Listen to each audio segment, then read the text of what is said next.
dementia, so damage to the frontal lobes, or age-related space. And they have a hard time with anything that's mundane that they're not really interested in. But again, I just want to highlight that people with use, or when it was more prominent, smoking a half a pack of cigarettes and drinking 4 cups of coffee a day. Or if the person had accident.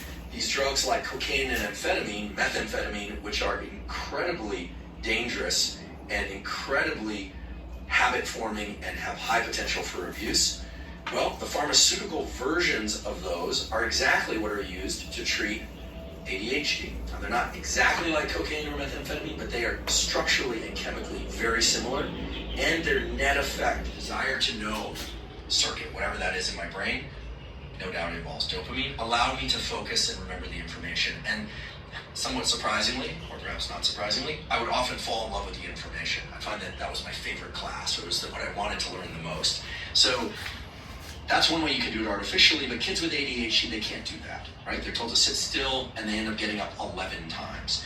They are told that they can't speak out in class, or that they have to remain in their seats for 10 minutes, and they just, despite their best effort, they simply cannot do it. They're highly distractible. So what are we to make of this whole picture? That we need more dopamine, but these kids with ADHD, they're getting their dopamine by way of a drug, which is, for all the world, amphetamines, right? It's speed. That's really what it is. What are the long-term consequences? What are the short-term consequences? And what should we make of people taking these drugs without a clinical need? What are the consequences there? Well, in order to get to some of those answers, I went to one of my colleagues. This is a colleague that I've actually known for a very long time. I was their teaching assistant when they were an undergraduate.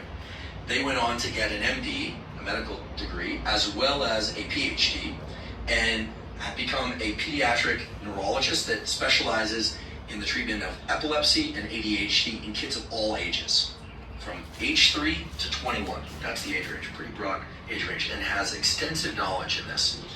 And what makes them particularly interesting for sake of this discussion is that they have a child, a young boy, who's now showing signs of ADHD, and they are on the threshold of trying that the lowest possible dose is used, and that dosage is modulated as they grow older and develop those powers of attention.